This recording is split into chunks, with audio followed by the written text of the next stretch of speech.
Hello and welcome to DeputyTribe.com. If you're new here, I'm Cassie Deputy, and today we are going to be reviewing More Love, which is the biography of Elizabeth Prentiss.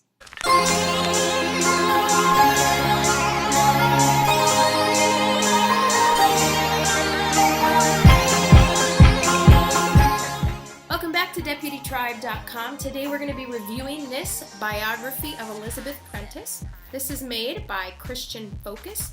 Author is Claire Williams.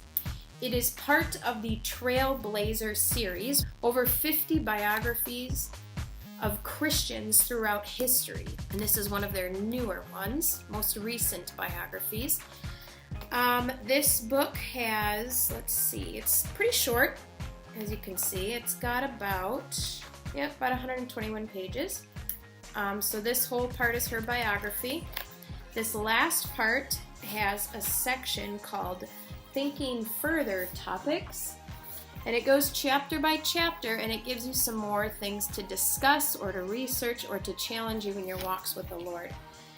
So how we used this was we read about a chapter a day, and we discussed it, and then we went to the back of the book where it had the questions, and we talked about them. So for instance, let's talk about, my favorite challenge was the chapter called Teaching the Girls in Richmond. So this is in the back of the book, Teaching the Girls in Richmond. Talks about how Elizabeth taught the girls in Richmond, and every morning she would wake up early so she could spend time by this little window praying and reading her Bible. And the challenge was, how can you make time to pray? Is there something that you might need to give up to make more time, such as turning the TV off, sooner, which my kids don't watch TV before bed. Or, so we talked about, maybe sacrificing some of your book reading time to pray. Could you get up a bit sooner? And then how are you taking care of the least of these? So actually what this chapter and this challenge did was every night since we've been reading this biography, my girls have wrote out their prayers, because Elizabeth Prentiss in this book, she's an author, a famous, well-known author. She would write out her prayers to the Lord. And so that's what my kids have been doing for the last several weeks, is every night they've been writing out a prayer to the Lord in their little prayer journals. And then every morning they've been setting their alarm and spending about 15, 20 minutes on their beds with their Bible, just like Elizabeth did, and get some devotional time in, which was great. She is also the lady who wrote the famous hymn, More Love to Thee, which is cool because we've actually been singing that hymn in church lately, which has been kind of fun. What are you doing? Don't you know we're trying to talk about Elizabeth Prentiss?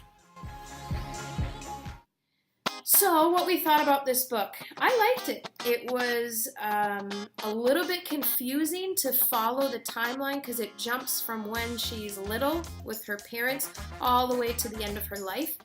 But how it kind of skips is it several times throughout each chapter, it all of a sudden will have this paragraph break.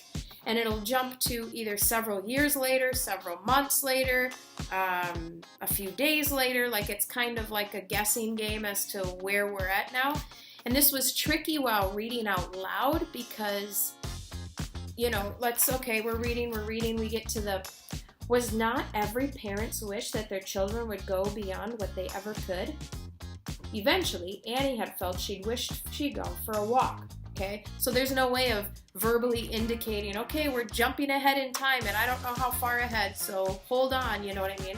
So it's a little bit confusing, especially in the beginning chapters, because when it has those breaks, it really takes a big jump, leaps over important parts of her life.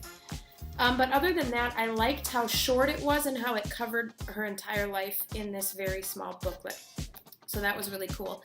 An interesting thing is, we didn't even realize this, but we actually own 2 books that Elizabeth Prentiss wrote, Stepping Heavenward and Little Threads.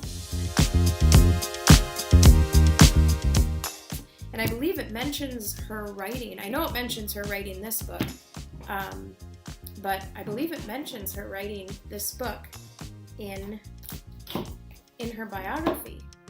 So let me get a good shot of that. Look at that, huh? So that was kind of cool to find out. So now that we've finished her biography, we're kind of excited to dig into 2 books that she actually wrote. And I think this one is her journal, rewritten. Oh, there's a bookmark. Someone already started reading it, apparently. So that's kind of cool. We didn't even know that when we first started reading this biography. So overall we liked it. It was an easy read. There was some more difficult language in here, which I liked because it illustrated the time frame. Like when they were having dialogue, it was a little bit trickier language, which I liked. There's not really much more to say. It was very much storytelling, not facts and figures. So it was a lot of dialogue, a lot of storytelling, which was good. And yeah, so I think that's pretty much it. I'm going to ask my girls to come down and tell you what they thought.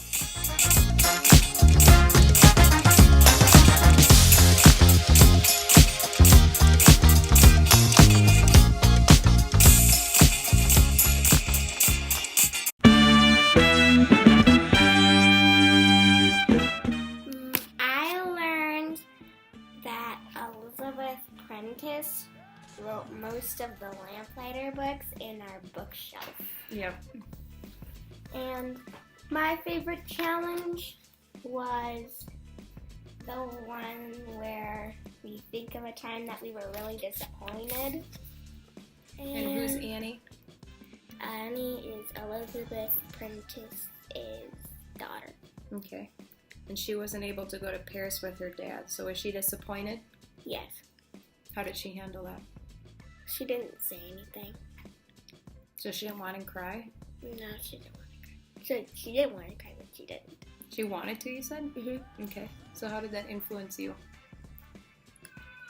Right after we read this chapter, Duke spilled all the laundry that I had just folded out on the floor, and I had to fold it all over again. I was really upset. And then Mommy and Daddy read the challenge, and they told me to pray about what happened. Next time you are faced with a disappointment, perhaps you could pray this prayer. Oh God, please, I'm sorry for the way that I have reacted in the past when I had been disappointed. Thank you that you forgive us when we do things wrong.